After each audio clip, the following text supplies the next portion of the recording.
కొద్దిసేపు దేవుడి వాక్యాన్ని మనం నేర్చుకుందాం. ఈరోజు ప్రతి సంఘంలో కూడా ఒక చక్కనటువంటి దేవుడు చేసిన గొప్ప కార్యాన్ని గురించి మనం మాట్లాడుకుంటూ ఉండాలి. చాలా ఉన్నాయి ఆయన గురించి రాయబడి. చాలా తక్కువ సమయంలోనే దేవుడు చెప్పినటువంటి మాటలు చాలా ఉన్నాయి. తన శిష్యులు తన యందు ఎంత విశ్వాసం ఉంచారో చూడండి. మనిషికి ఈరోజు తడబడుతూ కంగారు పడుతున్నారే కానీ సత్యాన్ని తెలుసుకోవటానికి ఇష్టపడట్లేదు. సత్యాన్ని తెలుసుకున్నవాడు నెమ్మది కలిగేమంటాడు. కనుక సత్యమందు మనం చాలా జాగ్రత్తగా తెలుసుకుంటూ ప్రభువు రాకడలో మనం అందరం సిద్ధపడి ఉండాలి. పాత నిబంధన కాలంలో రక్షణ లేనటువంటి వారికి సున్నతి పెట్టాడు. సున్నతి ద్వారా రక్షించబడ్డారు. యేసుక్రీస్తు ప్రభు వెళుతూ మాదిరికరంగా తండ్రి యొక్క కుమారుడి యొక్క పరిశుద్ధాత్మ నామంలో త్రివేక దేవుని నామంలో మీరు బాప్తిసం తీసుకుంటేనే కానీ పరలోకం లేదని చాలా చక్కగా స్పష్టంగా చెప్పారు. కనుక బాప్తిసం అనేటువంటి కార్యక్రమంలో ఏ లోపాలు ఉండకూడదని దేవుడి వాక్యం చెబుతుంది.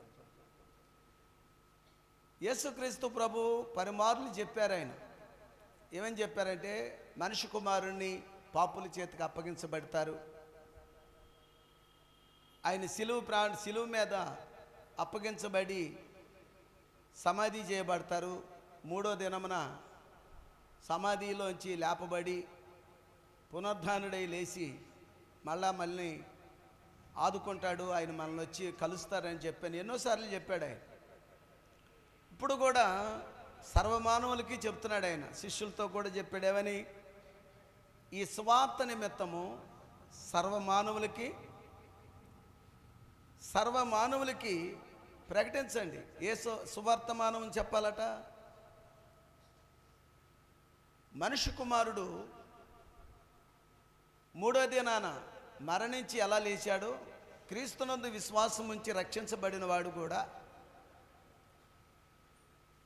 క్రీస్తునందు రక్షించబడిన వాడు కూడా రెండో రాకడలో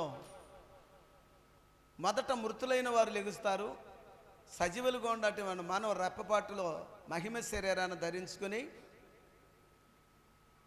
వెళ్తారని ఆయన చాలా స్పష్టంగా చెప్పారు. ఇవన్నీ మనం ప్రతి సంవత్సరం వింటున్న మాటలే. కానీ చాలామంది ఈ రోజున యేసుక్రీస్తు ప్రభు ఇంకా సమాధిలోనే ఉన్నాడని, సమాధిని గూర్చి ఈరోజు నేను కొన్ని మాటలు మీతో చెప్తాను. తన శిష్యులు ఉన్నారు, 12 మంది శిష్యులు ఉన్నారు. 12 మంది కూడా పక్కనున్నటువంటి స్త్రీలు ఉన్నారు, అనేకమైనటువంటి శిష్యులు ఉన్నారు. ఒక్కళ్ళ కాకపోతే ఒక్కళ్ళకైనా మూడో దినాన్ని లెగుస్తారు అనేటువంటి మాట గుర్తులేదు. మూడో దినాన్ని తిరిగి లేచి గలిలీలో పట్టణంలో తిరుగుతారైనా, మిమ్మల్ని కలుస్తాడైనా అని చెప్పిన మాట ఒక్కళ్ళు కూడా గుర్తులేదు. ఈరోజు మనం సంవత్సరాలు గడిచిపోతున్నాయి, రోజులు గడిచిపోతూ ఉన్నాయి. సంవత్సరాలు రోజులు గడిచిపోతున్నాయి కానీ వాక్యం వింటానే ఉన్నాం. రక్షించబడినటువంటి వ్యక్తి క్రీస్తును పోలి జీవించమని వాక్యం చెబుతుంది. ఎన్నోసార్లు చెప్పుకున్నాం మనం. ఇప్పుడు ఈ శ్రమల దినాలని 40 రోజులు ఉపవాసాలు ఉండి ప్రార్థనలు చేసేవాళ్ళు ఉన్నారు, మంచిది. ఈ 40 దినాలు నియమనిష్టాలతో చేసేవారు ఉన్నారు, చాలా మంచిది. ఆయన ఏం చెప్తారంటే, ఒక 40 రోజులకో ఒక 100 రోజులకో నేను దేవుణ్ణి కాను, జీవిత కాలం అంతయు నన్ను ఒక గుర్తు మీరు వేసుకోవాలి. ఎలాంటి గుర్తు అంటే అది తండ్రి యొక్కయు కుమారుడి యొక్కయు నామమందు లెక్కించబడాలి. ప్రకటన గ్రంథంలో రాయబడి ఉంటుంది. ఎక్కడ ఉంటుంది అది? నర్సటి యందు లెక్కించబడి ఉంటుంది. చూడండి 13వ అధ్యాయమా, చూడండి ప్రకటన గ్రంథం 14, 13 అనుకుంటూ చూడండి. ఒక మాట దేవునికి స్తోత్రం చెబుదామా? హల్లెలూయా. మరి గట్టిగా చెబుదామా?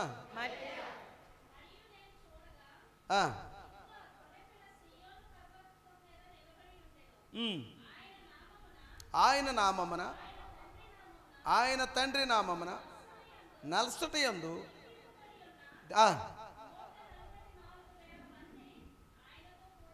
దేవునికి స్తోత్రం చెబుదామా? ఇప్పుడు నల్సటి యందు బొట్టిందు బెటరు అని అంటే అన్ని సార్లు ఉంటుందా? అన్ని గ్రామాల్లో ఉంటుంది, అన్ని దేశాల్లో ఉంటుందా అంటే అలవాటు చాలా తక్కువ సార్లు ఉంటుంది. మొట్టమొదటిగానే వాళ్ళు తీర్మానం తీసుకుంటారు, నా యేసయ్య సజీవుడు, తండ్రి యొక్క కుమారుడి యొక్క నామంలో నేను బాప్తిసం తీసుకున్నాను కనుక ఆ ముద్ర ఎక్కడ ఉంటుందంటే నల్సటి యందు లెక్కించబడి ఉంటుందట. అందుకనే ప్రతి క్రైస్తవ స్త్రీ ఆ నల్సటి యందును దేవుని ముద్ర ఉందని చాలా పవిత్రంగా చూసుకుంటూ ఉంటుంది. లోకానికి అది వెరితనం కనుక చాలామంది ఏమంటారంటే భర్త ఉండగానే బొట్టు తీసేసినటువంటి వారిని లోకంలో ఏమంటారంటే ఎదవరాలు అని అంటారు. వీళ్ళు దేవుణ్ణి నమ్ముకున్నారు కానీ ఎదముండల్లాగా బ్రతుకుతున్నారు అంటారు. మరీ దారుణంగా మాట్లాడుతూ ఉంటారు. ఎందుకు అలా బ్రతుకుతున్నారంటే భర్త కంటే బిడ్డల కంటే కూడా దేవుడు గొప్పవాడని గనపరుస్తూ ఉంటుంది. దేవుడు మా ఆయన నా భక్త బొట్టు లేకపోయినా ఆయన ఆవిష్కి ఎట్టుగా ఉంటుందని నమ్మిద్ది. తాళుబట్టు లేకపోయినా నా భర్త ఆవిష్కి ఎట్టుగా ఉంటుందని నమ్మిద్ది.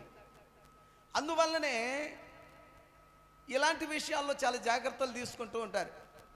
అయితే 100 రోజులకో 40 రోజులకో ఒక 60 రోజులకో యేసు ప్రభు దేవుడు కాదు. తండ్రి యొక్క పరిశుద్ధాత్మ నామంలో కుమారుడు యొక్క నామంలో బాప్తిసం ఎప్పుడైతే తీసుకుంటారో యోహాను సువార్త 5వ అధ్యాయము 24వ వచనంలో ఉంటుంది ఆ మాట. యోహాను సువార్త 5వ అధ్యాయం 24వ వచనంలో ఏమని ఉంటుంది అక్కడ? చదవండి. నా మాట విని నన్ను పంపిన వాని యందు విశ్వాసముంచువాడు నిత్య జీవము గలవాడు. వాడు తీర్పులోనికి రాక మరణంలో నుండి జీవములోకి దాటి ఉన్నాడని నిశ్చయంగా మీతో నిశ్చయముగా చెబుతున్నాడు. దేవునికి స్తోత్రం చెప్పండి. ఎప్పుడైతే మనం బాప్తిసం అనేటువంటి తీసుకుంటామో మనకు మరణం అనేది లేదు. శరీర మరణాలు, మనిషికి 2 మరణాలు ఉన్నాయి బైబిల్ చెప్తే. ఒకటి శరీర సంబంధమైన మరణం, పుట్టినవాడు గిట్టక తప్పదు. మరణము చూడకుండా మనిషి ఎవడు ఉండడు. చనిపోయిన వాళ్ళని గురించి మీరు ఏడవద్దు, కానీ చనిపోతున్న వాళ్ళని గురించి ఏడవమని చెప్తుంది బైబిల్. చనిపోయిన వాడు తిరిగి రాని స్థలానికి వెళ్ళిపోయిన వ్యక్తి రాడు గనక బ్రతుకుండి నరకానికి వెళ్ళిపోతారేమో. సర్వమానవులకి మీరు వెళ్ళండి, సర్వ సమాజానికి వెళ్ళండి, సర్వ గ్రామాలకు వెళ్ళండి, సర్వ సృష్టికి మీరున్నటువంటి గ్రామాల్లో పల్లెటూరులో ప్రతి ఒక్క సాటికి వెళ్ళి ఈ సువార్తను ప్రకటించండి. ఏ సువార్తనట? ఏ సువార్త అనేది? మనిషికి మరణము లేనటువంటి సువార్తను. ఏదో కోసం మాట నాది గొప్ప అని చెప్పుకోవటం కాదు. మనదేం గొప్ప అండి? మన అందరికంటే గొప్పవాడు ఆయన. మనలో ఏముంది? పాస్టర్ గారిలో కూడా ఏమీ లేదు. పాస్టర్ గారు 0, ఆయన ఉంటేనే నెంబర్ 10 అయింది. పాస్టర్ గారి పక్కన ఆయన ఒక్కటి పెడితే 10, లేకపోతే 0నే. నీవు నేను కూడా మన జీవితాల్లో ఆయన చెప్పినటువంటి మాటని విశ్వాసం ఉంచి, దేవుడే స్వయంగా తన కుమారుని పంపించాడని ఎప్పుడైతే నువ్వు విశ్వాసం ఉంచి రక్షించబడతావో నీకు మరణం అనేది లేదు. శరీర మరణం ఉంది, ఆత్మకు మరణం లేదు. క్రైస్తవుడికి ఒక నమ్మకం. ఆ నమ్మకం ఎలా తెలిసింది అని అంటే ఈ రోజున మనం దాన్ని జ్ఞాపకం చేసుకుందాం. 2 మాటలు చదువుకుందాం. చూడండి, యోహాను సువార్త 20వ అధ్యాయము 1 నుండి కొన్ని వచనాలు చూద్దాం. చూడండి. ఆదివారమున ఆ, ఇంకను చీకటిగా ఉన్నప్పుడు మగ్దలేని మరియు ఆ, పెంద్రకాడ సమాధి యొద్దకు వచ్చి సమాధి మీద ఉండిన రాయి తీయబడి ఉండుట చూచెను. గనక ఆమె పరిగెత్తుకుని ఆ, సీమోను పేతునొద్దకును యేసు ప్రేమించిన ఆ మరి యొక్క శిష్యుడి యొద్దకును వచ్చి ప్రభువును సమాధిలో నుండి ఎత్తుకుని పోయిరి. ఆయన్ను ఎక్కడ ఉంచిరో ఎరగమని చెప్పెను. కాబట్టి పేతురును ఆ శిష్యుడును బయలుదేరి సమాధి యొద్దకు వచ్చింది. దేవునికి స్తోత్రం చెబుతామా? చూడండి, మనం మాట్లాడుకునేది ఏంటంటే ఈరోజు నేను చెప్తున్న మాట యేసుక్రీస్తు ప్రభు తన శిష్యులతో చెప్పాడు. ఏమని చెప్పారు ఆయన? నేను తిరిగి 3వ దినాన్ని లెగుతానని చెప్పారు. మనిషి కుమారుని పాపుల చేతికి అప్పగించి చంపి సమాధిలో పెడితే 3వ రోజులు లెగుతా నేను పలుమార్లు చెప్పాడు ఆయన. సమాధి తెరవబడింది, అక్కడ ఆయన లేడు, వస్త్రాలు మాత్రమే ఉండేయని మధ్యలేని మరియా పొద్దున్నే పోయి చూసి పేతురు యోహాను అక్కడ ప్రేమించినటువంటి శిష్యులు ఉన్నారు, కొంతమంది ఉన్నారు. వాళ్ళందరూ ఉంటే నువ్వు కంగారు పడమాక, యేసయ్య మనతో చెప్పాడు కదా, కంగారు పడమాక, యేసయ్య సమాధిలో లేడని నువ్వు కంగారు పడమాక, ఆయన మన దగ్గరికి వస్తాడు, మీరు నెమ్మది కలిగి ఉండమని ఒక్కళ్ళన్నా అన్నారా? శిష్యుల్లో ఒక్కళ్ళన్నా అన్నారా?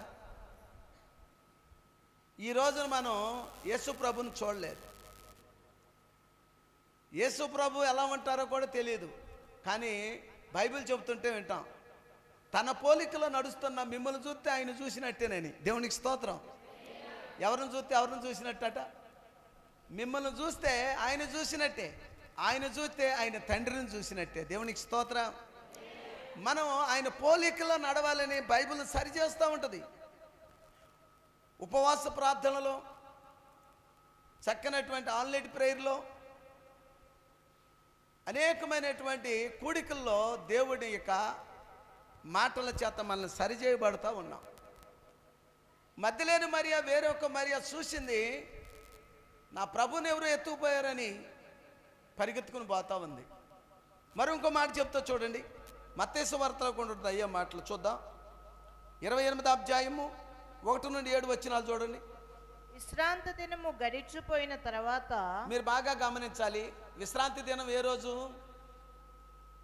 పాత నిబంధన కాలంలో శనివారం రోజు వచ్చింది. చాలామంది కొన్ని సంఘాలు ఉన్నాయి, వాళ్ళు తప్పని కాదు, కానీ పాత నిబంధన కాలంలో ఉన్నటువంటి శనివారం విశ్రాంతి దినం రోజున ఆరాధిస్తూ ఉంటారు. ఇంకా వాళ్ళు అక్కడే ఆగిపోయారు.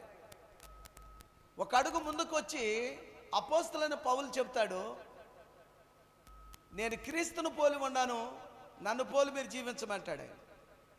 ఆయన ఎలా చేశాడో అలా బ్రతకమని చెప్తున్నాడు. ఆయన క్లియర్గా రాయబడింది.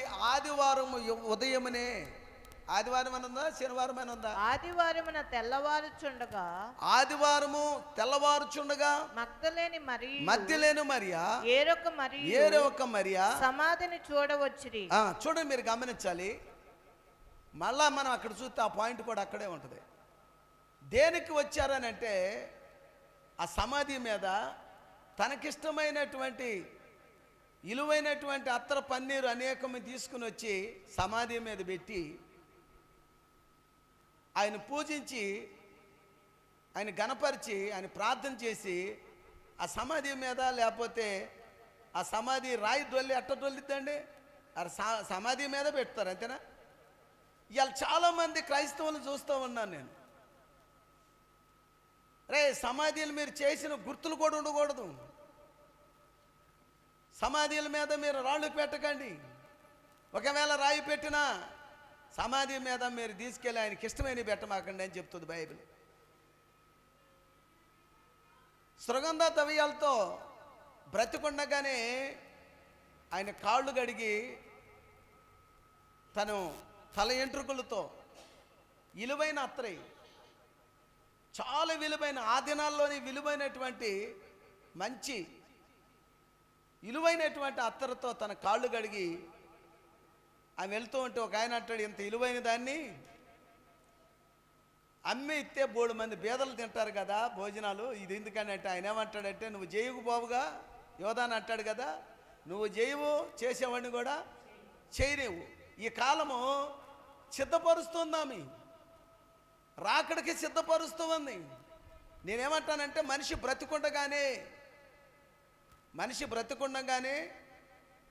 ఇల్లును చక్కబెట్టుకోవాలా, తన జీవితాన్ని చక్కబెట్టుకోవాలా.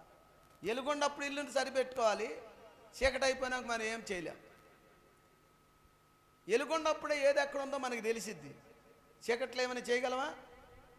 ఏమి చేయాలి, ఇల్లు చక్కబెట్టుకోలేం. మన బ్రతుకుల్లో కూడా ప్రాణం ఉన్నప్పుడే దేవుణ్ణి వెంబడించాలి. దేవుడు ఆవశించినప్పుడే మన జీవితాల్లో నమ్మకస్తురాలుగా, బలిదాసురాలుగా వారు తెలిసి ఆయనతో నడిచి యేసుక్రీస్తు ప్రభు సమాధిలో ఎందుకుంటాడని గ్రహించలేకపోయారు. ఆమె గ్రహించలేకపోగా ఈయన కంటే కూడా మేధావులు ఉన్నారు అక్కడ. మరి ఆ 12 మందే కాదు, 3 మంది ఉన్నారు అక్కడ. వాళ్ళ ఒక్కళ్ళైనా ఆయన చెప్పిన మాట గుర్తులేదు. ఈ రోజున దేవుడు వాక్యం వింటున్నారు, దేవుడు సంఘానికి వస్తున్నారు, బాప్తీసం తీసుకుంటున్నారు. వారికి నచ్చినట్టు వాళ్ళు నడవాలని చూస్తూ ఉన్నారు. దేవుడికి ఇష్టమైనట్టు నడవాలి. ఎవరికి నచ్చినట్టు నడవాలి? మనం బాప్తీసం తీసుకున్నాక ప్రభు బిడ్డలం. మనం తండ్రికి ఎట్టా ఇష్టమైందో అలాగే యేసయ్య భూమి మీదకి వచ్చారు. ఆయన తండ్రి చిత్తము నెరవేర్చడానికే చూశాడు. ఆఖరి క్షణం వరకు కూడా నా తండ్రి చిత్తము, నా తండ్రి చిత్తం, నా తండ్రి అంటున్నాడు. ఆయన తండ్రి నన్ను ఎలా చేయి విడిచితే నాయన అని అడుగుతున్నాడు. ఒక్క క్షణం కూడా ఆయన అడిచి ఉండలేకపోయాడు.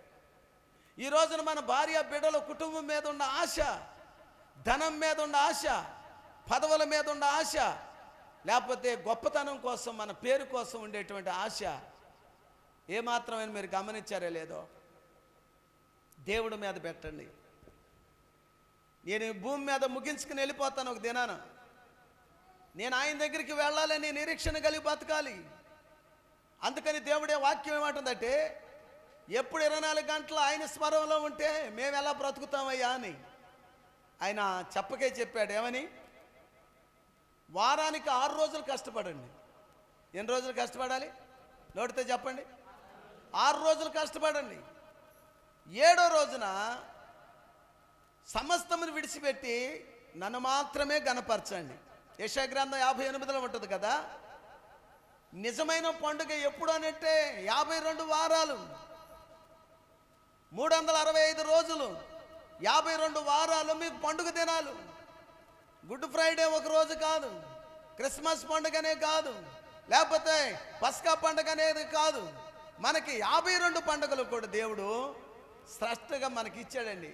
అక్కడ ఏమంటాడంటే, యాకోబు అనుభవంలోకి మనం వెళ్ళినట్టుగా, యాకోబు స్వాస్థ్యం మనం అనుభవించినట్లుగా, యాకోబు స్వాస్థ్యములో మనం చేర్చబడినట్లుగా, యాకోబు వారసులుగా దీవింపబడినట్లుగా మనం అందరం కూడా దేవుడి సన్నిధిలో ఆదివారము ఎందుకు మనం ఘనంగా చేయాలి అంటే, దేవుడి మాటను నెరవేర్చేవారుగా ఉండాలని ఆశపడుతున్నాడు ఆయన. ఇంకా మనం చనిపోయిన వ్యక్తి దగ్గరికి వెళ్ళి సమాధి మీద ఈ పెట్టాలని మరి చాలా పనులు చేస్తూ ఉన్నారు. నేను అటు గురించి తప్పని నేను అంటలేదు, కానీ ఎవరికి నచ్చినట్లు వాళ్ళు చేసుకొని తప్పేం లేదు. కానీ బైబిల్ చెబుతున్న మాట, వీరి శిష్యులంతా సమాధిలోనే ఎతుకుతున్నారు. వీరి శిష్యులు పోయి యేసయ్య దేహానికి శుద్ధి చేయాలి, మరి సిద్ధపరచాలని అనేకమైనటువంటి ఎత్తుకెళ్ళారు ఆయన దగ్గరికి. సమాధుల దగ్గరికి ఎత్తుకెళ్తాం మానేయండి అమ్మా. యేసయ్య దగ్గరికి మీ పవిత్రమైన హృదయాన్ని తీసుకురండి. యేసయ్య మీ దగ్గర ఏం అడగటం లేదు, కానీ మీ పవిత్రమైన హృదయం కావాలి. చిరిగిపోయిన బట్టలు వేసుకున్నావా, మొక్కల చీర కట్టుకున్నావా, లేకపోతే తిరిగిపోయిన ప్యాంట్ వేసుకున్నావా అని అడగడాయన. నీ మనసు కావాలి, నీ హృదయం కావాలి, నీవు కావాలి ఆయనకి, నీ ఫ్యామిలీ కావాలి, నీ కుటుంబం బాగుండాలి.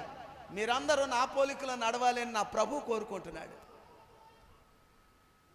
కనుక మనం గమనించి దేవుడి వాక్యాన్ని వారు గమనించినప్పుడు వారి శిష్యులు కానీ ఆమె అక్కడున్న ఆయన పరిచర్య చేసిన వాళ్ళు కూడా ఆయన సమాధిలో లేడు ఉండడు అన్న సంగతి గుర్తుపట్టలేదు. ఈ రోజున మనం కూడా చాలామంది మూర్ఖత్వంగా చేస్తూ ఉన్నాం. నేనేమంటానంటే, నాకు తెలిసి ఎవరైనా క్రీస్తునందు నిద్రించినప్పుడు తనకి ఆ కూర అంటే ఇష్టం, ఈ కూర అంటే ఇష్టం, అవంటే ఇష్టం, ఇవంటే ఇష్టం అని చెప్తారు.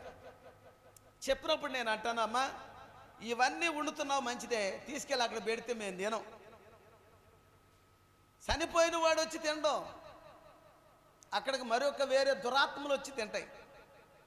గనక యేసయ్యకి పెట్టు, యేసయ్య పేరు మీద వచ్చిన బిడ్డలకు పెట్టు, ఆయనకి ఇష్టమైన ప్రార్థన చేస్తాడు పాస్టర్ గారు. వారందరికీ అది పంచిపెట్టు. తన ఆత్మకి శాంతి, నీ కుటుంబానికి శాంతి. దేవునికి స్తోత్రం. మరి గట్టిగా చెబుతామా? తనకిష్టం అలా చేయం. నేను ఇంకొక మాట చేస్తాను, బ్రతికుండగా మనిషికి చనిపోయే వ్యక్తికి ఇంకా జాగ్రత్తగా చూస్తే 10 రోజులు బతుకుతాడు. ఆ బతుకున్నన్ని రోజులు తను శ్రమ పడుతున్నప్పుడు అంటారు కదా, సావనన్నా సావడు రా బాబు, వీడికి రోజు రావట్లేదని అంటారు. చచ్చిపోయిన తర్వాత బిర్యానీలు, మేకపోతులు, గొర్రెపోతులు కోసి పెడతాం. వాడు వచ్చి తింటాడయ్యా? అదే 10 రోజులు వాడు బ్రతుకుతాడు కదా, వాడికి ఇష్టమైన కథ పెడితే. అందుకని ఇర్మియా భక్తుడు చెప్తాడనమాట, రే చనిపోయిన వాడిని గురించి ఆడవద్దు, మీ ఇంట్లో చనిపోయటానికి సిద్ధంగా ఉన్నారు చూడు, వాడు రక్షణలో లేరేమో, దేవుడు మార్గంలో లేరేమో, దేవుడు మార్గాన్ని తప్పిపోయారేమో, వాళ్ళ గురించి ఏడ్చి ఏడ్చి ఏడ్చి ప్రార్థన చేయి. అందుకని క్రైస్తవులు ఏడ్చి ప్రార్థన చేస్తారు. వాళ్ళ కోసం ఏడవండి. చనిపోయిన వాడు తిరిగి రాని స్థలానికి వెళ్ళిపోయాడు. వాడికి చెప్పాం, ఒకసారి చెప్పాం, 100 సార్లు చెప్పాం, ఎన్నిసార్లు చెప్పినా వాడు వినలేదు. కనుక ఏమొచ్చిందట? హఠాత్తుగా నాశనం కలిగింది. అందుకనే యవనస్తులు చనిపోతున్నారు ఈరోజు. లివర్లు పాడైపోతున్నాయి, కిడ్నీలు పాడైపోతున్నాయి, పాత్లన్నీ పాడైపోతున్నాయి. వాళ్ళ దగ్గర బాగు చేసుకోవటానికి కొద్ది గొప్ప ఆస్తి ఉంటే పిల్లలకని ఏ ఇల్లో లేకపోతే ఏదో పొలమో స్థలమో ఉంటే అవన్నీ అమ్మినా కానీ చాలక అప్పులైపోయి పిల్లలు కూడా రోడ్డు పాలైపోతున్నాడు. పిల్లలు రోడ్డు పాలైతే ఈడన్నా లేచాడు అనుకుంటే ఈడు చనిపోతున్నాడు. దేవునికి స్తోత్రం చెబుదామా? మరి గట్టిగా చెబుదామా? మనుషు తనకిష్టమైనట్టు బ్రతుకుతూ ఉన్నాడు.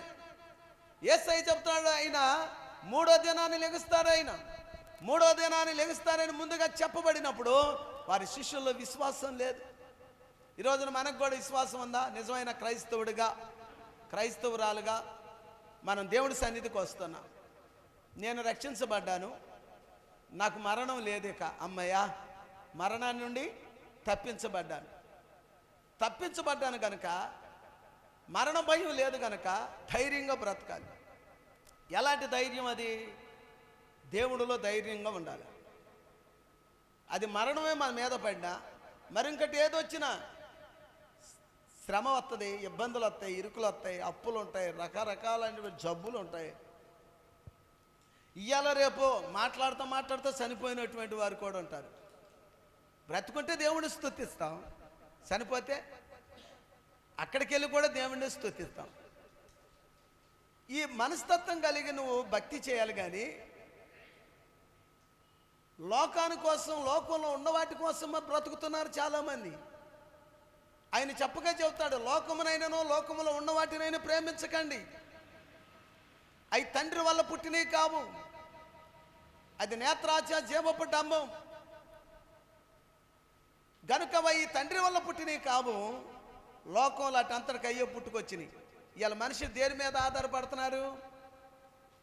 మరే మంచిగా బ్రతకమంటే కోపం వస్తుంది, చెడ్డవాటిని వదిలేయమంటే వాడు మందిరం మానేస్తారు. వాడు బ్రతుకు వాడు ఇష్టం వచ్చినట్టు బ్రతకాలి, మందలించకూడదు, తల్లిదండ్రులు తిట్టకూడదు, ఏమీ చేయకూడదు. వాడు ఎట్టా బ్రతుకుతున్నారు వదిలేయాలి, గాలికి వదిలేయాలన్నమాట. నా యేసయ్య అంటున్నాడు, బుద్ధి చెప్పాలి. ఏం చెప్పాలట? వారికి బుద్ధి చెప్పాలి, మందలించాలి, గద్దించాలి. బుద్ధి లేని గాడిద కొడుకు ఏంటట? బెత్తంతో కొట్టాలట. దేవుడికి స్తోత్రం చెప్పండి, మరి గట్టిగా చెప్పండి. మరి స్కూల్లో మాస్టర్ భయం చెప్పక, ఇంటికాడ తల్లిదండ్రులు భయం చెప్పక, దేవాలయంలోకి వచ్చినటువంటి పాస్టర్ గారు కూడా భయం చెప్పగా మరి ఏం చెప్పాలి వాడికి?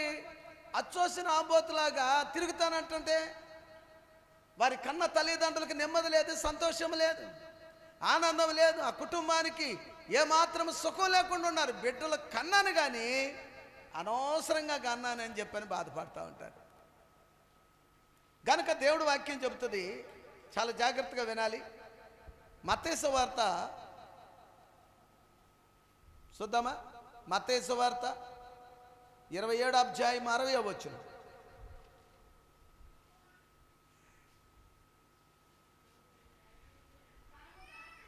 అరే మౌత్ ఉండమ్మా.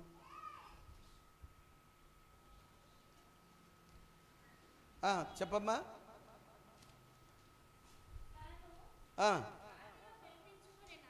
తాను రాతిలో తొలిపించుకున్న క్రొత్త సమాధిలో దానిని ఉంచి సమాధి ద్వారమునకు పెద్ద రాయి పొర్లించి వెళ్ళిపోయాను. మగ్దలేని మరియయు వేరొక మరియయు అక్కడనే సమాధికి ఎదురుగా కూర్చుండి ఉండిరి. మరునాడు అనగా సిద్ధపరచు దినమునకు మరుసటి దినమున ప్రధాన యాజకులను పరిసయ్యులను పిలాతు నొద్దకు కూడి వచ్చి అయ్యా ఆ వంచకుడు సజీవుడై సజీవుడుగా ఉన్నప్పుడే 3 దినములైన తరువాత నేను లేచెదనని చెప్పినది నాకు జ్ఞాపకం ఉన్నది. కాబట్టి 3వ దినం వరకు సమాధిని భద్రం చేయమని ఆజ్ఞాపించుము. వారి శిష్యులు వచ్చి వానిని ఎత్తుకుని పోయి ఆయన మృతుల్లో నుండి లేచినని ప్రజలతో ప్రజలందరితో చెప్పుదురేమో. అప్పుడు మొదటిసారి చేసిన వంచన కంటే కడపటి వంచన మరీ చెడ్డదని వారు చెప్పిరి. దేవునికి స్తోత్రం చెబుదామా? మరి గట్టిగా చెబుదామా?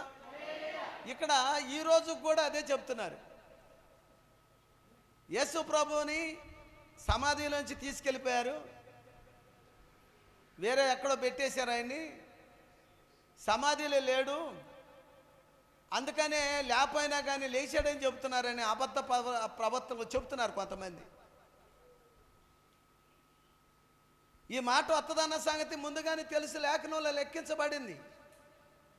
పిలాతు దగ్గరికి వెళ్ళారు, యేసుని సిలువేయబడినటువంటి ఆ బ్యాచ్ మొత్తం వెళ్ళారు. అయ్యా, ఆయన బతుకున్నప్పుడే చెప్పాడు, సజీవుడిగా ఉన్నప్పుడే చెప్పాడు, నేను తిరిగి 3వ దినాన పరలోకానికి లేస్తాను, సమాధిని తెరవబడుతుంది, నేను బయటకు వస్తాను, మీ అందరిని నేను మళ్ళా తీసుకుని వెళ్తానని అని చెప్పాడు. ఒకవేళ అలాంటిదే ఏదైనా జరిగితే మొట్టమొదటిగా ఆయన చెప్పిన దానికంటే ఇప్పుడు లేచాడు అనేది గోల ఎక్కువైపోద్ది. గనుక ఈ సమాధి, ఈ రాయిని ఎవ్వరు కూడా తొలగించినటువంటి కాపుదల మీరు భద్రం చేయమని 3 రోజులు కాపాడమని చెప్పారండి. పిలాతు మాట అంటాడు, ఏమంటారంటే ఆయన ఆ సమాధి విషయంలో కావలసినంత మంది మనుషులను తీసుకుని పో, దాన్ని గొలుసులతో కట్టేశారు, రాజముద్ర వేశారు, మంచి బండోదుల్ని, మంచి బలమైన వారిని పెట్టారు. అక్కడ బలమైనటువంటి వారిని పెట్టినప్పుడు అందరూ కూడా హాయిగా నిద్రపోతూ ఉన్నారు. కొంతమందికి కలవరం పుట్టింది. ఆ రాత్రి బలమైనటువంటి మనుషులు ఉన్నారు అక్కడ, ఎవరు తీయగలరు? ఒకవేళ వాళ్ళని తీసుకెళ్ళిపోతే పలానోళ్ళు వచ్చి తీసుకెళ్ళిపోయారు మమ్మల్ని కొట్టేని చెబుతారుగా. అక్కడ చెప్పడానికి కూడా అవకాశం లేదండి. అకస్మాత్తుగా దేవుని యొక్క ద్వారము తెరవబడింది. సమాధిలో ఉన్నటువంటి యేసయ్య బయటకు వచ్చాడు. ఆయన బయటకు వచ్చినప్పుడు ఆ మెరుపుకి, ఆ ఎలుక్కి చూడలేక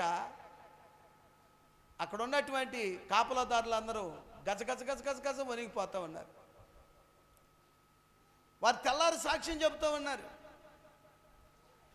ఉరుము మెరుపులాగా వచ్చింది, భూమి ఆకాశమునకు ఎలుగుతో నిలబడింది, హిమము కంటే తెల్లగా ఉంది, మేము చూడలేకపోయామని వాళ్ళు చెబుతుంటే సర్వసమాజం ఏం చెబుతుంది? చచ్చిపోయినోడు దాచేశారని చెబుతుంది.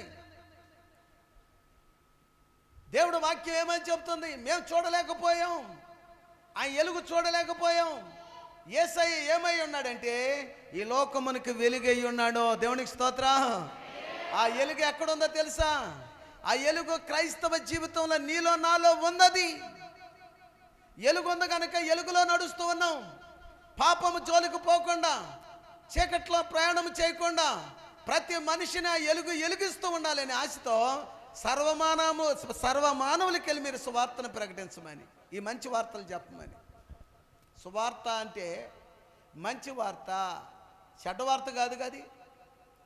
మీరు మనిషిగా బ్రతకాలి, వ్యసనాలు మానేయాలి, నీకు చక్కగా ఒకే భార్య ఒకే భర్తతో నువ్వు జీవితాన్ని గడపాలి, దేవుని యందు భయభక్తులు కలిగి బ్రతకాలి, నీ ఇష్టానుసారంగా బ్రతకూడదు, దేవుని యందు భయభక్తులు కలిగి బ్రతకాలి. దినానికి 3 మార్లు 6 మార్లు ఖాళీ ఉన్నప్పుడల్లా ప్రార్థన చేయాలి. అనేకులకి నీ యొక్క మంచి సాక్ష్యాన్ని ప్రజలకు పంచాలి. దేవుని సన్నిధిలో నమ్మకంగా ఉండాలి. అన్న తన జీవితంలో 7 సంవత్సరాలు కన్యకగా ఉన్నప్పుడు, తన జీవితాన్ని నాశనమై ఎదవరాలుగా అయిపోయినప్పుడు దేవుడు మందిరంలో యేసయ్యను చూడాలని ఆశపడింది. యేసయ్య సన్నిధిలో పనిచేస్తే చాలు అనుకుంది. అక్కడ ఆయన ఎన్ని సంవత్సరాలు? 90 సంవత్సరాలు చిల్లరే. ఆమె మందిరంలో నమ్మకంగా పరిచర్య చేసిందట. ఏమండి, దగ్గర 84-85 సంవత్సరాల దగ్గర చేసిందాం. ఆయనకి ముందుగా ఆయన యాజకైన ఒక ఆయన ఉన్నాడు, సిమియోను గారు ఉన్నారు. ఆయన నీతిమంతుడై దేవుడి సన్నిధిలో యేసు ప్రభువుని నేను చూసి, నేను ఆయన ఎత్తుకొని, లేకపోతే ఆయన కనులారా చూసి దాకా చచ్చిపోను అన్నటువంటి దర్శనాలు చూశాడు ఆయన. అవన్నీ నెరవేర్చబడ్డాయి. ఎన్నో సాక్ష్యాలు బైబిల్లో ఉన్నాయి. సజీవుడైనటువంటి దేవుడు మృతుల్లోంచి లేచాడంటే సర్వ సమాజం నమ్మటం లేదు. ఆ నమ్మకే మధ్యలేని మరియా, వేరే ఒక్క మరియా, పేతురు, ప్రేమించిన శిష్యులు వీళ్ళందరూ సమాధి చుట్టూ తిరుగుతూ ఉన్నారు. ఎక్కడ పోయినా సమాధి దగ్గరికి వెళ్తున్నారు. సమాధిలో మీరు ఎతకొద్దు, ఆయన గలిలీలోనే ఉన్నాడు. ఆయన మీ దగ్గరకు వస్తానన్నాడు, మిమ్మల్ని కలుస్తానన్నాడు. మీరు ఇంకెందుకు సమాధిలో ఎతుకుతారంటే, చాలామంది నూటికి మరి సగం మంది కూడా దగ్గర సమాధిల్లోనే ఎతుకుతూ ఉంటారు ఈ రోజుకి. చాలామంది నేనేమంటానంటే, సమాధి లేనోడు పరలోకం వెళ్ళరా. మొన్న మధ్యన ఒక ఆయన అడిగాడు నన్ను, అయ్యారు నాకు మరి మా సంఘానికి స్థలం లేదు కనుక నేను సమాధి చేయబడతలేదు, సమాధి కట్టడానికి కూడా లేదు. పోరంబాకులో గవర్నమెంట్ వాళ్ళ స్థలంలో నన్ను పాతిపెట్టారు. ఆ వ్యక్తిని పాతిపెట్టిన వ్యక్తి గుర్తింపు లేదండి, మరి ఆయన పరలోకం వెళ్తారంటావా అని నన్ను అడిగాడు. నేనేమన్నానంటే, నాయన నువ్వు అడిగిన ప్రశ్న మంచిదే, కానీ చేపలేటకి వెళ్ళిన వ్యక్తి దేవుడు నమ్ముకుని రక్షణ పొందాడు. అనుకోని కాలం పరిస్థితుల్లో సముద్రంలో పడి చనిపోయాడు. అవి చేపలు తినేసినాయి, మట్టి అయిపోయాడు, మట్టిలో పూడిపోయాడు. అంటే ఇప్పుడు ఆయనకి సమాధి లేదు కదా, ఆయన లెగుతాడా? అదే ఒక క్వశ్చనే. లారీ కింద వెళుతూ ఉండగా రక్షణ పొందిన వాడు నలిగిపోయాడు, చితికిపోయాడు, సమాధి చేయటానికి కూడా వీల్లేదు. ఈ సమాధి చేయలేదు కనుక ఈ వ్యక్తి పరలోకం వెళ్తాడా? సమాధులు దొడ్డుంటేనే, సమాధుల స్థలం ఉంటేనే పరలోకం వెళ్తారా? ఆ సమాధి తెరవబడిద్దా? మిగతా మరి వీళ్ళ పరిస్థితి ఏంటని అడిగితే, మొన్నైనది మునుపటి వలె మన్నుకే చేరినది. ఆత్మ దాన్ని దయచేసిన దేవుడి దగ్గరికి వెళ్ళింది. ఆత్మ ఎక్కడికి వద్దట? దేవుడికి శరీరం కావాలా, ఆత్మ కావాలా? ఆత్మ కావాలి. శరీరం మట్టిలోనే పోద్ది, సమాధిలో పెట్టిన మట్టిలో కలిసిపోద్ది. లారీ కింద పడి, టైర్ల కింద పడి నలిగిపోయినా కానీ మట్టిలో కలిసిపోద్ది. సముద్రంలో చేపలు తిన్నా మట్టిగా కిందకి వెళ్ళిపోద్ది. ఎక్కడికి వెళ్ళినా మన్నైనది మన్ను చాటుకే చేరిపోద్ది. సమాధి స్థలం లేకపోయినా భూమి, ఆకాశము, గాలి, సమస్తము నీరు. దేవుడు పిలిచినప్పుడు తన శరీరమును మహిమ శరీరముగా రెప్పపాట్లో మార్చబడి సముద్రంలో చనిపోయిన వాడు మహిమ శరీరంతో లేపబడతాడు. టైర్ కింద పడిపోయినాడు మహిమ శరీరంతో వెళ్తాడు. సమాధి చేసిన తర్వాత సమాధి లేదు, మట్టిలో కలిసిపోయింది, గుర్తింపు లేదు, అయినను మహిమ శరీరం ధరించుకుని వెళ్తాడు. నా యేసయ్యకి రాతిలో తొలిసి పెట్టారు, బండ పెట్టారు, బండన కూడా తొలగించబడింది. దేవునికి స్తోత్రం చేద్దామా.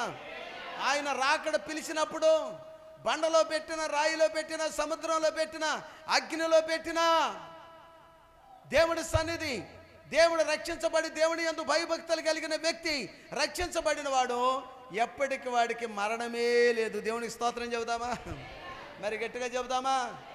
చూడండి, ఇంకా వీరందరూ కూడా మరి వెళ్ళి పిలాతు దగ్గరికి, ఆ సమాధి దగ్గర కాపలా వాళ్ళని కూడా పెట్టారు చివరికి. ఆ పెట్టినప్పుడు మరి ఒకసారి చూద్దాం. చూడండి, మార్కు సువార్త 16వ అధ్యాయము 6వ వచనం. అందుకతడు, కలవరపడకుడి, సిలువ వేయబడిన నజరేయుడగు యేసును మీరు వెదుకుచున్నారు, ఆయన లేచి ఉన్నాడు, ఆయన లేచే ఉన్నారు, ఇక్కడ లేడు. వారు ఆయన ఉంచిన స్థలము చూడుడి. మీరు వెళ్ళి ఆయన మీకంటే ముందుగా గలిలయలోనికి వెలుచున్నాడనియు, ఆయన మీతో చెప్పినట్టు అక్కడ మీరు ఆయన చూతురనియు ఆయన శిష్యులతో పేతురుతో కూడా చెప్పుడని. వారు బయటకు వచ్చి విస్మయం ఉంది వణుకుచు సమాధి యొద్ద నుండి పారిపోయారు. దేవునికి స్తోత్రం చెప్పండి. హల్లెలూయా. అక్కడ ఒక దూత నిలబడి నిలుడుగా, ఎందుకయ్యా మీరు సమాధి చుట్టూ తిరుగుతున్నారు? మధ్యలేని మరియా వచ్చింది, వేరే మరియా వచ్చింది, పేతురు వచ్చారు, యోహాను వచ్చారు, వీళ్ళు ఒకసారి వచ్చారు, వాళ్ళు ఒకసారి వచ్చారు, మీరు వస్తున్నారు. ఎన్నిసార్లు వస్తారయ్యా? సమాధి చుట్టూ తిరగటమేనా మీ పని? సమాధుల చుట్టూ తిరగటమేంట్రా మీ పని? ఆయన మీకంటే ముందు గలిలీలోనే ఉన్నాడు, మీరు ఎక్కడుంటారో మీ దగ్గరికి వస్తాడు ఆయన. ఇంకా మీరు బుద్ధి లేకపోతే ఎట్టా, కానీ వాళ్ళని అంటున్నాడండి. నేను మిమ్మల్ని కాదు నేను అనేది. దేవునికి స్తోత్రం చెప్పండి. మీరు సమాధి మీద కూర్చోండి, సమాధి మీద ఏమైనా పెట్టుకుని తినండి, నేను కాదంటలా. మిమ్మల్ని గురించి కాదు నేను చెప్పేది. ఎవరి గురించి? అక్కడ తన శిష్యులతో చెబుతుంది దూత. రే, ఇంకా ఎందుకురా మరి? నాకు సమాధికి ఏం కొడదామని వచ్చావు? అత్తర పన్నీరు కొడతావు, రంగేద్దామని వచ్చావా? ఇక్కడ ఎందుకురా వస్తున్నావు? ఎల్లెళ్ళు, యేసయ్యను నువ్వు గానపరచు. యేసయ్య నీ దగ్గరికి వస్తాడు. ఆయన యేసయ్య నీ దగ్గరికి వస్తాడు. యేసయ్య నీ దగ్గరికి వస్తాడంటే అల్పమైనటువంటి ఆలోచన కలిగి, అల్పమైనటువంటి ఆలోచన కలిగినటువంటి వ్యక్తులు తనతో తిరిగి, తనతోనే భోంచేసి, తనతోనే ఉన్నటువంటి వ్యక్తులు, తన శిష్యులు సమాధి దొడ్డి చుట్టూ తిరుగుతున్నారు. మరి ఇంకో మాట చెప్పి నేను ముగిస్తాను. చూడండి, యోహాను సువార్త 20వ అధ్యాయంలో 19వ వచనం నుండి కొన్ని వచనాలు చదువుదాం. యోహాను సువార్త 20వ అధ్యాయము 19వ వచనం. ఆదివారము సాయంకాలమున శిష్యులు యూదులకు భయపడి తాము కూడి ఉన్న ఇంటి తలుపులు మూసుకొని ఉండగా యేసు వచ్చి, యేసు ప్రభు వచ్చి మధ్యను నిలిచి మీకు సమాధానము కలుగును గాక అని వారితో చెప్పాను. ఆయన అలాగు చెప్పి వారికి తన చేతులను ప్రక్కను చూపగా శిష్యులు ప్రభును చూచి సంతోషించిరి. అప్పుడు యేసు, మరలా మీకు సమాధానం కలుగును గాక, తండ్రి నన్ను పంపిన ప్రకారం నేనును మిమ్మును పంపుచున్నానని వారితో చెప్పాను. ఆయన ఈ మాట చెప్పి వారి మీద ఊది, పరిశుద్ధాత్మను పొందుడి. మీరు ఎవరి పాపములు క్షమింతురో అవి వారికి క్షమింపబడును, ఎవరి పాపములు మీరు నిలిచియుండనిత్తురో అవి నిలిచియుండునని వారితో చెప్పాను. దేవునికి స్తోత్రం చెబుదామా. ఈరోజు మీరు గమనించాలి, తన శిష్యుల మధ్యలో నిలబడి ఉన్నాడు. వాళ్ళందరూ యూదులకి, అనేకులకి కొంతమంది భయపడి వారు ఎప్పుడు కూడుకునే ఇంట్లో కూర్చుని ఉన్నారు, తలుపులు వేసుకుని ఉన్నారు. యేసు ప్రభు తలుపులు వేసి ఉండగానే వాళ్ళ మధ్యలోకి వచ్చేసాడు. మీరు దురాత్మల విషయంలో నేను చెప్పేది, నాతో కూడా బోడు మంది సాక్ష్యాలు చెబుతూ ఉంటారు. తలుపులన్నీ వేసేసానయ్యా, తలుపులు రాకుండా గుడ్లు కూడా అడ్డం పెట్టాను బెజ్జాలకి. అది ఎలా వచ్చిందో నా పీక నొక్కేసిందయ్యా. నేను ఆ పీక నొక్కేసేటప్పుడు కేకలేస్తున్నాను, పక్కన వాళ్ళకి కూడా వినపడతలేదు. నేను పాకులాడు మంచం మీద కింద పడ్డాక మెలుకుని వచ్చిందని చెప్తూ ఉంటారు సాక్ష్యాలు. ఆత్మకి ఏదైనా గోడాగిద్దా? ఆత్మ జోలికి నువ్వెందుకు పోవాలే? నువ్వెందుకు పోయి సమాధి చుట్టూ తిరగాలే? నువ్వెందుకు తిరిగి చచ్చిపోయిన గురించే ధ్యానం చేయాలా? నా ధ్యానం నా ప్రాణం. ఇంకేం ప్రాణం పోయిన తర్వాత? బతికొండంగాని శుభ్రంగా చూస్తే నీకు కొంత ఆ ఎండి బంగారం కొనిపెట్టేవాడు. దేవునికి స్తోత్రం. మరి గట్టిగా చెప్పండి. చచ్చిపోయినాక నా మా ఆయన బంగారం అని చెప్తే సుఖం ఏంటి? చచ్చిపోయినాక మా ఆవిడ బంగారం ఏంటి సుఖం ఏంటి? బతికొండంగా నీ భార్య నువ్వు బాగా చూస్తే నీకు కత్తి కోడిగుడ్డు ఆమ్లెట్ కత్తి ఏదో చక్కని మంచి కూర ఉండి పెట్టేది. చచ్చిపోయినాక చూడు ఎప్పుడు తలుచుకుంటాడు. అదే ఆమె వచ్చి ఎక్కడ ఉంటుంది? ఆమె వచ్చి గుండ్ల మీద కూర్చుంటుంది. పాస్టర్ గారిని పిలుస్తారు, ప్రార్థన చేస్తాడు. పాస్టర్ గారు ప్రార్థన చేయగానే నేను వెళ్ళిపోతున్నా, అలా పాస్టర్ గారు ఏసునామంలో వెళ్ళిపోతున్నానని పోతాడు. మళ్ళీ ఈడు పిలుస్తాడు. అసలు నువ్వు ఉండగా నాకు ఎంత జరిగిందో అని మళ్ళీ ఎడుతాడు. ఒరే బతికున్నప్పుడు ఏడవరా, బతికున్నప్పుడు మీ భార్యను బాగా చూసుకోరా, నీ భర్తని బంగారంలా చూసుకోమ్మా, భార్యాభర్తలు ఇద్దరు కలిసి బిడ్డలను చూసుకోండి. ఎన్నో కుటుంబాలు ఇవ్వాల, సమాధానం లేదు. ఈ శిష్యులు అందరూ కూడా కలవరం పుట్టుతుంది. సమాధిలోనేమో యేసయ్య లేడు, సమాధి దగ్గరికి వెళ్తేనేమో సమాధుల దగ్గరికి ఎందుకు వచ్చారా అని దూత చెబుతోంది. అక్కడ ఉన్నటువంటి బందిపోట్లు, అక్కడ ఉన్నటువంటి కాపలా కాసే కాపలాదారులు యేసయ్య లేచి వెళ్ళిపోయారు. ఆయన వెళ్తా ఉండగా ఎలుగు చూడలేక మేము మూలబడిపోయాం, వణికిపోతున్నాం, భయపడుతున్నాం అని చెప్తుంటే యేసయ్య ఉన్నాడు, నాతోనే ఉన్నాడని నమ్మకం లేదు. ఆయన నా దగ్గరికి వస్తాడని నమ్మకం లేదు.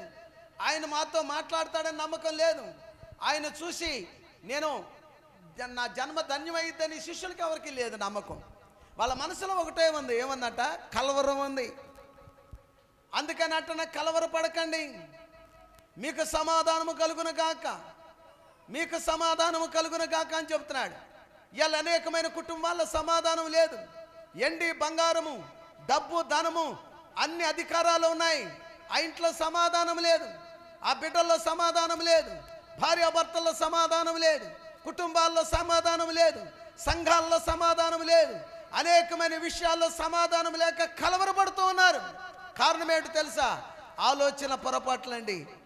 నువ్వు నమ్మాలి, యేసయ్యను నమ్మాలి. యేసయ్యను నమ్మినటువంటి నీవు, ఆయన నాతో ఉన్నాడు, ఆయన నా దగ్గరికి వచ్చాడు, నాతోనే ఉన్నాడు, ఆయన నిత్యం నాతోనే ఉంటున్నాడని నమ్మాలి. కానీ ఈ శిష్యులో ఒక్కడొక్క ఆయన లేడండి. ఎవరంటే తోమా లేడు.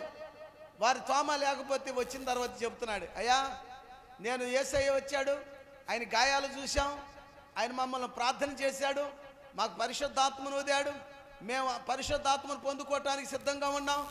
మరి ఆ పెంతెకొస్తు పండగ రోజున దేవాలయంలో పొందుకుంటామని ఆనందంగా చెబుతూ ఉంటే మరి యోహాను ఈయన ఏమంటున్నాడు? తోమా ఏమంటున్నారు? నేను ఏలిబేటు చూస్తేనే నమ్ముతాను అంటున్నాడు. కింద వచ్చిన వాళ్ళలో ఉంటే తర్వాత చూడండి,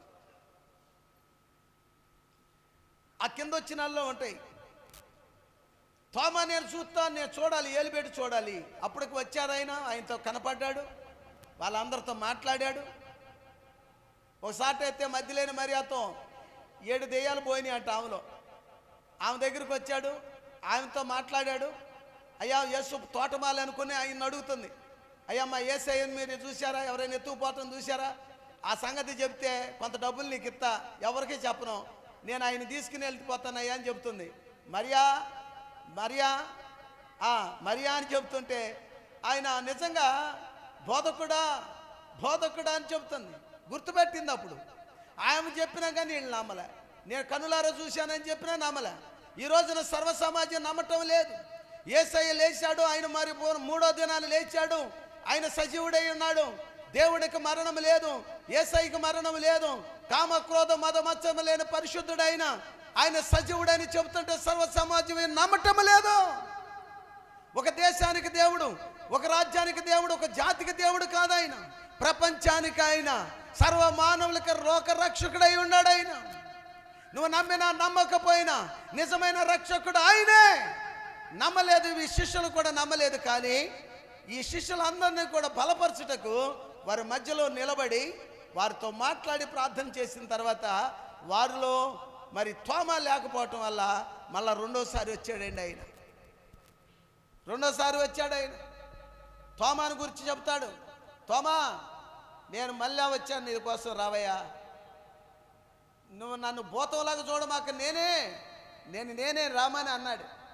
ఇదిగో నా గాయాలు చూడు, ఇదిగో నా పక్కలో బల్లిపోటు చూడు, నా గాయాల్లో ఏలు పెడితేనే నమ్ముతాను అన్నాడు కదా ఈయన.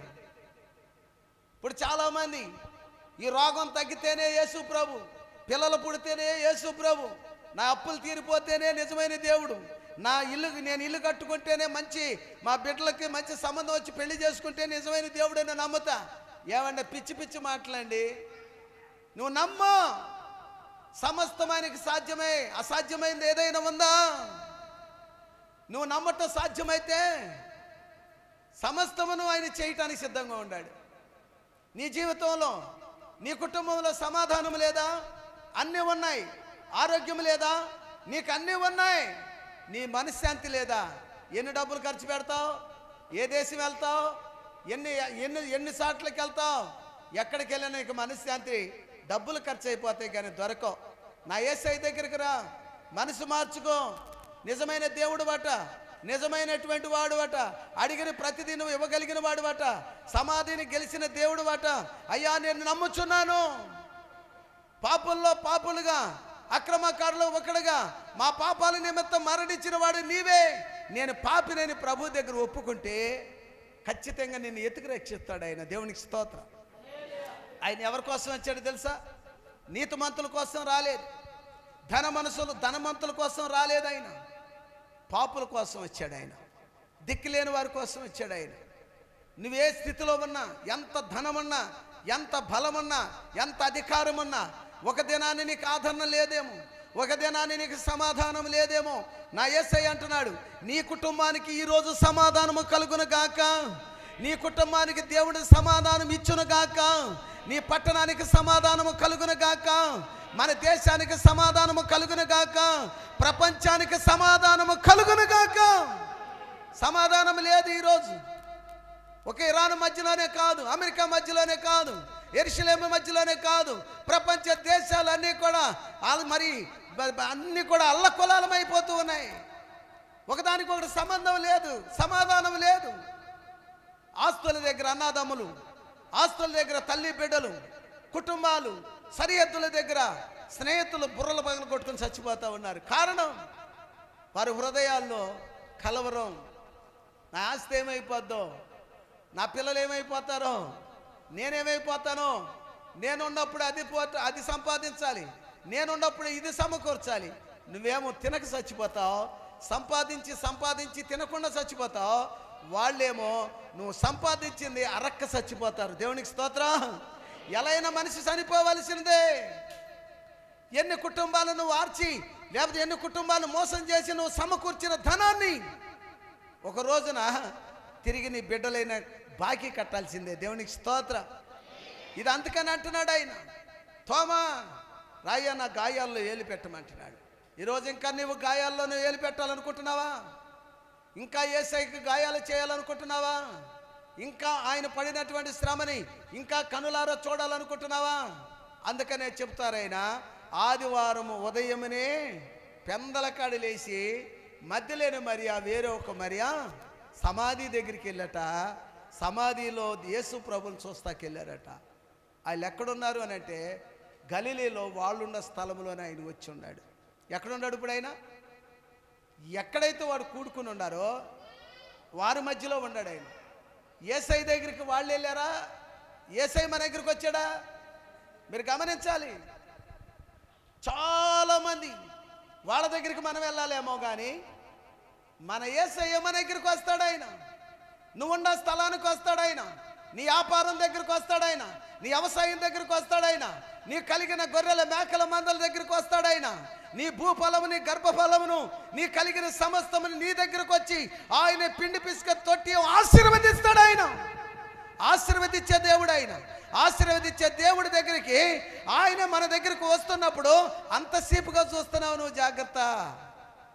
అంత నిర్లక్ష్యంగా చూస్తున్నావు, జాగ్రత్త.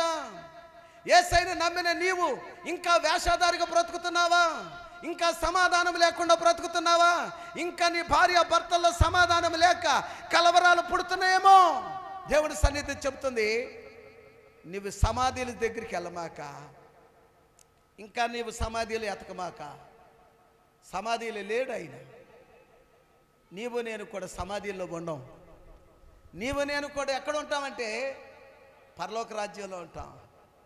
సీయోనులో స్థిరమైన పునాది నీవు, సీయోనులో స్థిరమైన పునాది నీవు, నీ మీదే నా జీవితము అమర్చుచున్నాను, నీ జీవితము అమర్చుచున్నాను. సీయోనులో స్థిరమైన పునాది నీవు. అందరూ చెప్తాం, చప్పట్లు కొడదాం. సూర్యుడు లేని, చంద్రుడు లేని చీకటి రాత్రులు అసలే లేని, సూర్యుడు లేని, చంద్రుడు లేని చీకటి అసలే లేని ఆ దివ్య నగరిలో కాంతులను విరజిమ్మెదవా నా యేసయ్యా.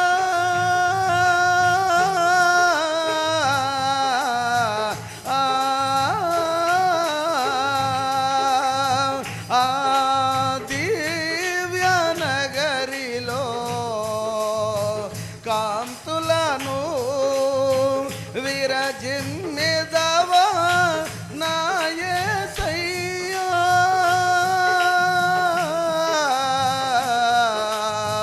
సీయోనులో స్థిరమైన,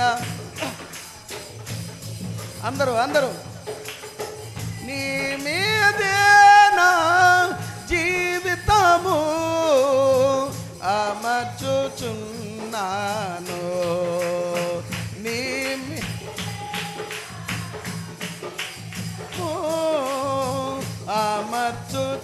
అమర్చుచున్నాను. సీయోనులో స్థిరమైన పునాది నీవు, కడలి లేని, కడగండ్లు లేని కల్లల స్థితిగతులు దరికేరాని, కడలి లేని, కడగండ్లు లేని కల్లల స్థితిగతులు దరి సువర్ణ వీధులలో నడిపించుచున్నావా నా యేసయ్యా.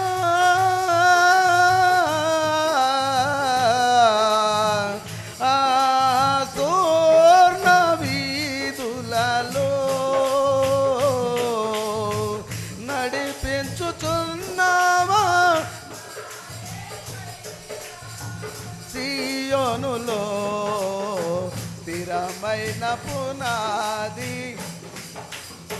నీ మీదే నా జీవితము అమర్చుచున్నాను.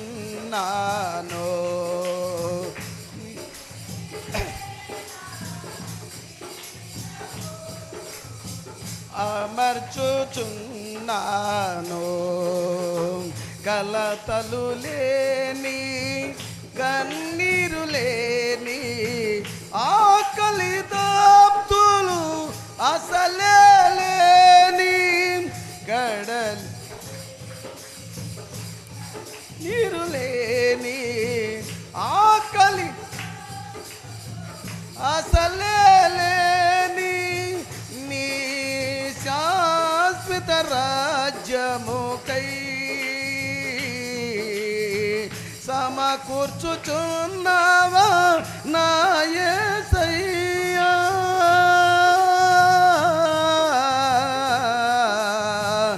నీ శాశ్వత రాజ్యముకై సమకూర్చుచున్నావా నా యేసయ్యా, జీయోనులో స్థిరమైన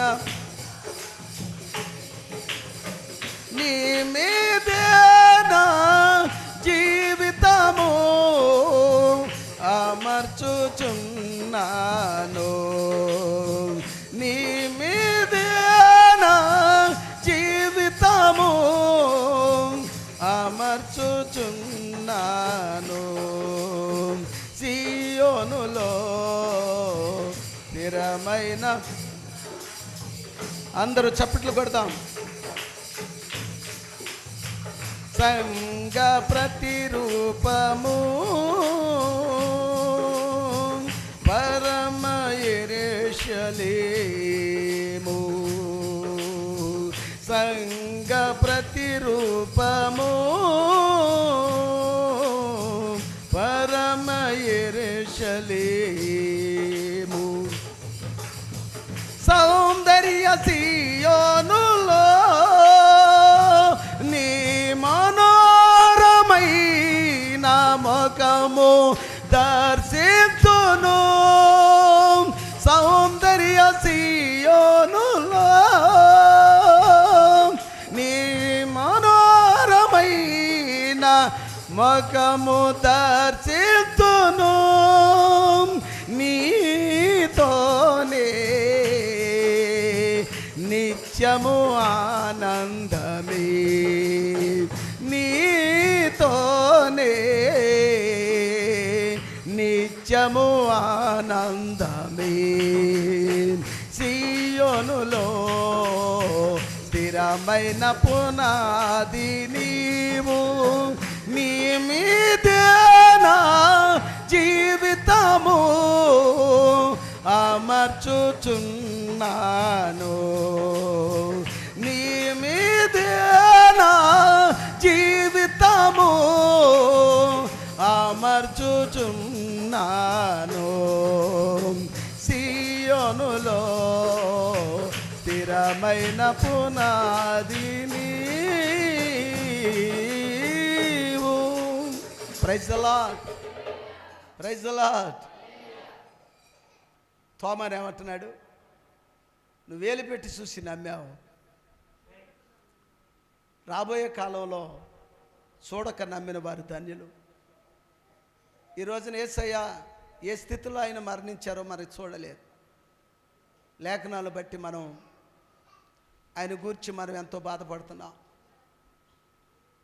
నిజంగా ఎంత శ్రమ పడ్డాడో తన బిడ్డలు బాగుండాలని, తన సంఘం బాగుండాలని, సంఘం పైకి ఎత్తబడాలని, ఆకలి లేని రాజ్యానికి, నిట్టూర్పులు లేని రాజ్యానికి, మరణం లేని రాజ్యానికి, చీకటి లేని రాజ్యానికి ప్రభు మనల్ని తీసుకెళ్ళి తన దగ్గర పోషించాలి.